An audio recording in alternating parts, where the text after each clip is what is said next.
그 주가 떨어진다고 분노할 필요가 없어요. 기업 가치가 훨씬 더 좋아지는 거거든요. 네네. 내가 보유하고 있는 이 기업 가치가 올라가는 거니까 네. 이건 굿뉴스예요. 변동성에 대해서도 휘둘리지 않으면 됩니다. 시청자 여러분 안녕하십니까. 오늘은 핫 이슈죠. LG화학의 기업 분할. 아마 투자자 입장에서는 가장 최근에 가장 뜨거운 이런 그 소식이 아닌가 생각합니다. 이 문제에 그 정통한 박준호 전 대우경제연구소장을 모셨습니다. 박사님 안녕하십니까. 안녕하세요. 네. 일단 뭐 주식시장에서는 예. LG화학의 그 기업 분할 예. 이 소식이 가장 뜨겁지 않습니까? 이거 좀 말씀해 주시기 바랍니다. 그 원래 기업 분할을 하려고 조금씩 만지작거린 거는 네네. 벌써 한 1년 그렇게 정도 됐습니까? 돼 가는 걸로 알고 있습니다. 네네. 그런데 그러다가 기회를 보다가 이제 발표를 이게 이제 그 사업부가 별도 독립을 할 때가 됐다. 그래서 분할을 하는 건데 당연한 수순으로 봐야 됩니다. 사실은 네네. 이게 화학 그 섹터 안에서 그냥 계속 그 있을 사업부가 아닙니다. 네. 2차 전지 사업 이것은 이제 앞으로 미래 신에너지 사업으로 원래 LG화학이 석유화학업에서 이제 구에너지에서 신에너지로 전환해가는 그 작업이었거든요. 네네. 근데 그게 이제 드디어 독립할 만한 역량이 갖춰진 거죠. 시장도 있고 테슬라라든가 뭔가 이렇게 예, 해서. 시장이 네네. 충분해서 이제 주문도 선주문도 받아놨고, 그래서 그때가 되어서 이제 만약 이거 똑같습니다. 우리 가정에서 자제가 성장하면 세대 분할하지 않습니까? 네 그렇습니다. 네네. 그러니까 독립할 때가 됐다. 결혼을 안 하더라도 한 집에서 같이 살아도 세대 분할을 할 수 있거든요. 네네네. 세대 분할하면은 이제 혼자서 아파트 청약도 할 수 있고 뭐 독립적으로 네, 할 수 있지 그렇습니다. 않습니까? 예, 예, 예. 그거하고 똑같다고 보시면 됩니다. 네. 그러니까 2차 전지 사업부를 별도 법인으로 이제 세대 분할해가지고 달라질 거 아무것도 없어요. 그 안에 같이 삽니다. 같이 살면서 별도의 개체로서 이제 활동을 할 수 있게 된 거죠. 구 LG화학 같은 경우는 지금 2차 LG화학의 강점이라 얘기하는 그 배터리 사업이 빠질 때는 이렇게 투자자 입장에서는 좀 불리하지 않겠습니까? 그렇게 잘못 알고 있는데요. 네네. 전혀 그렇지 않습니다. 네. 그대로 있습니다. 그러니까 그거 얘기 좀 말씀해 주시죠. 세대 분할해도 집에서 같이 사는 그 구성 하나도 변함이 없어요. 네네. 단지 이제 법률적인 어떤 그 구조상으로 물적 분할이라 그래가지고 네네. 그 사업부를 별도로 하나의 법인화 해가지고 네. 그 전체 기업 그러니까 횡대로 서 있던 걸 갖다가 종대로 이렇게 선다 이렇게 보시면 돼요. 그러니까 100% 자회사로 가기 때문에 기존 주주가 아무런 변화가 없는 거죠. 그러면 기존 지주 입장에서는 배터리 사업의 신규 회사의 주식을 좀 어느 정도가 아니라 그대로 가지고 갖고 있는 있다. 겁니다. 예. 그러니까 사업부가 옆으로 이제 나란히 두 개 있다가 이 사업부가 이쪽 석유화학 사업부 밑으로 이렇게 써가지고 지배를 받게 되는 구조를 그렇게 바꾸는 거죠. 주식 입장에서 그 장단점을 좀 논하기 전에 예. 요즘에 그 알만한 기업들, 예를 들어서 예. 테슬라라든가 애플이라든가 예. 또 LG화학 먼저. 그래서 테슬라라든가 애플 같은 경우는 주식 분할했고, 예. 그다음 LG화학 같은 경우 기업 분할하고 예. 이런 분할 얘기가 많은데요. 예. 요 관계 차이라든가 이런 걸 왜 하는지 좀 말씀해 주시기 바랍니다. 주식 분할하고 기업 분할은 전혀 다른 겁니다. 네네. 그 주식 분할은 그냥 말하자면은 현재 있는 주식을 그냥 몇 개로 쪼개는 거죠. 네네. 거래하기 편리하게. 단위가 이제 비싸지면 네네. 매매하기가 불편하다고 해서 쪼개주는 전산 거고. 시스템에서 그만큼 실제로 주식 분할하지 않더라도 가능한 거 아닙니까? 주식 분할이요? 네네. 실제로 그 주식 분할하지 않더라도 예. 전자 시스템에 의해서 그렇죠. 가능하지 않습니까? 근데 특별한 주식 분할을 하는 목적이 이렇게 가장 뭐 원칙적으로는 네네. 사실 한 주당 뭐 100만이라고 치면 그 세르리맨들 신입사원이 월급 받아서 50만 원어치 한 주씩 사 모으는 사람들을 보면은 네네. 한 주도 못 사요. 그렇죠. 한 주 살 네네. 때마다 100만 원씩 들어가니까 네네. 그런 사람들을 위해서 하는 것이다. 이제 이렇게 말은 됩니다. 논리적으로. 네네. 근데 사실은 이제 그걸 잘게 쪼개가지고 값싸게 보이는 심리 효과도 노리는 게 그게 이제 사실은 숨은 뭐 이유가 됩니다. 기업 입장에서 그만큼 자금에 대해서 그렇죠. 많이 이렇게 예, 끌어들이는 효과가 그렇죠. 있고. 그러니까 약간 살짝 이렇게 이제 나쁘게 말하면 사기성이 좀 있는 거죠.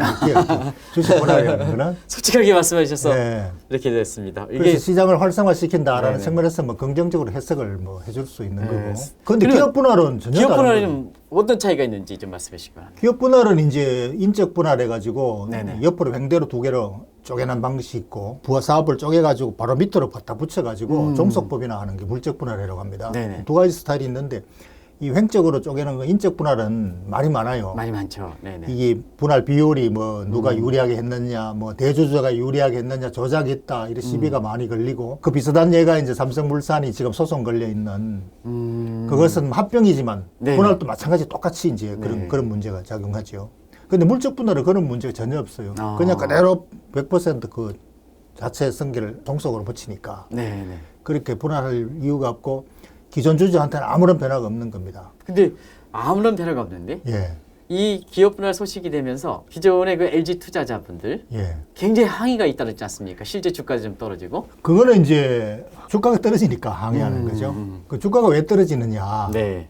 요게 이제 우리 한국의 특징입니다. 이게 자회사로 분할해가지고 이중으로 상장을 할 이제 계획이 당연히 이제 따라오거든요. 기업 입장에서 그겠죠. 그 기업 분할하는 이유가 딱 그 한 가지입니다. 별도 사업부를 회사 법인화해가지고 자금 조달을 쉽게 하기 위해서. 네. 그리고 또 그 사업부만 독립적으로 하면은 기업 가치가 훨씬 더 좋아집니다. 사업을 아주 이제 그렇겠죠. 집중적으로 네네. 해서 그거를 키우기 때문에. 그래서 비싼 가격에 좋은 가격에 외부 조달이 가능한 거죠. 그래서 그런 목적으로 이제 상장을 하기 때문에 네네. 이렇게 되면은 모회사와 자회사 이중으로 두 개가 같이 상장이 됩니다. 그래 되면은 기관들이 자동적으로 이제 보유 포트폴리오를 두 개를 쪼갭니다. 그러니까 원래 가지고 있던 LG화학 주식을 팔아가지고 자회사 주식을 사는. 그러니까 네네. 새로운 자금을 가지고 이걸 사면 문제가 없는데 기존에 한정된 투자했던 걸 팔고 그다 산다는 얘기죠. 그렇죠. 네. 왜냐하면 기존의 고 회사에 대한 상장 비율을 갖다 그대로 유지하기 위해서. 그러니까 두 개 합해가지고 뭐 5%를 가지고 있었다면은 원래는 이 LG화학 하나면 5%인데 이 네. 두 개 상장하면 이거 팔아가 이거 사가지고 두 개 나눠가 합해서 5%를 가지려고. 기업에 있어서 가치가 전혀 변동이 없는데 기관들이 왜 그런 역할을 합니까? 회사 기업 기관들이 종목당 보유 비중을 이제 시장 시가 총액대로 그대로 이제 균형을 맞춥니다. 네네. 그게 시장 포트폴리오죠. 네네. 그 기계적으로 그렇게 해요. 기관들이 그러니까 그 역할을 하니까 결과적으로 보면 LG화학을 파는 가지고 주가 떨어지니까 그렇죠. 일반 투자자들도 그만큼 항의가 많은 거 아니겠습니까? 그렇죠. 기업의 그러니까, 본질적 문제에서는 크게 차이가 없는데. 그러니까 지금 어제부터 누가 파느냐 보시면은 네. 국내 기관들이 팔아요, 집중적으로. 네. 왜냐하면은 이제 조만간 상장할 것을 대비해서 대비해서. 미리 비쌀 때 팔아놓겠다 해가지고 판이가 떨어지는 거죠. 그러니까 사실은 기업 가치하고는 아무 상관없는 건데 그런 그 포트폴리오 조정을 위해서 미리 막 팔아서 준비하느라고 기관들이 마구 파니까 주가가 마구 떨어지는 거죠. 네. 그래서 개인 투자자들이 화가 나는 겁니다. 오히려 기관들의 입장에서는 그렇게 본질적으로 차이가 없다면 시장 안정을 위해서 그 개인 투자자들은 좀 이렇게 좀 선도하는 기능이 있어야 되지 않습니까? 그런 짓을 안 해야죠. 이렇게 단기적으로 그런 매매 행태를 갖다가 네네. 이렇게 수시로 하니까 시장이 이제 변동성이 없고 기업 가치와 상관없이 주가가 이렇게 급등락을 막 하는 겁니다. 급락을 막 하는 거죠. 네네.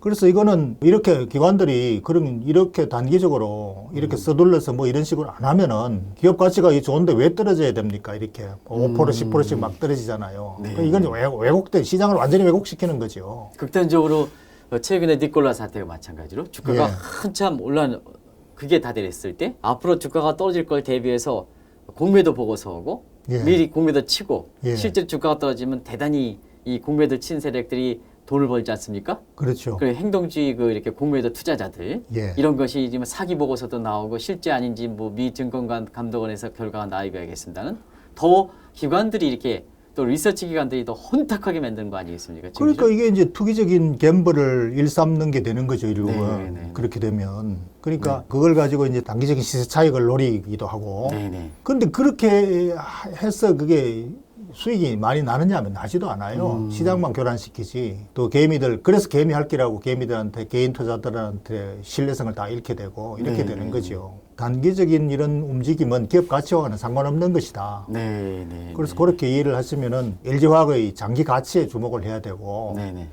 거기에 이제 믿음이 있으면은 이런 단기의 이런 그 변동성에 대해서도 휘둘리지 않으면 됩니다. 네. 휘둘리지 않아야 돼요. 마지막으로 최근에 이렇게 기업 분할 이후에 LG 그 화학의 주가가 떨어지는 문제 이런 예. 문제에 대해서 개인 투자 입장에서 예. 기관에 영합하지 말고 예. 이렇게 개인 투자 어떻게 자세를 유지해야 되는지 마지막 말씀해 주시기 바랍니다. 그 주가 떨어진다고 분노할 필요가 없어요. 기업 가치가 훨씬 더 좋아지는 거거든요. 네네. 그래서 이게 이제 기업 분할을 하면 그 비싸게 외부 자금을 좋은 자금을 조달해 가지고 기업을 더 키울 수 있는 잠재력이 크지 않습니까? 네, 그렇습니다. 기업을 네네. 안 하고 그대로 있으면 외부 자금 조달을 못 해요. 네. 그러니까 내부에서 번 돈을 그냥 계속 투입해가지고 담당해야 됩니다. 네. 근데 그거를 외부에서 더 비싸게 받아가지고 할 수 있으면 내가 보유하고 있는 이 기업 가치가 올라가는 거니까 네, 네. 이건 굿뉴스예요. 네네. 단기적으로 이렇게 그 기관들이 주가를 떨어뜨려 버리니까 네네. 이제 개인들이 화가 나고 홧김에 팔아버리고 이렇게 이제 동료 LG화학의 황여고. 그렇죠. 네네. 예, 예. 그러니까 왜 잘 나가는 걸 왜 이렇게 지금 세계에서 기업 분할하느냐 그, 이런 쪽에. 예, 황해할 일이 아니에요. 굿뉴스예요. 네네.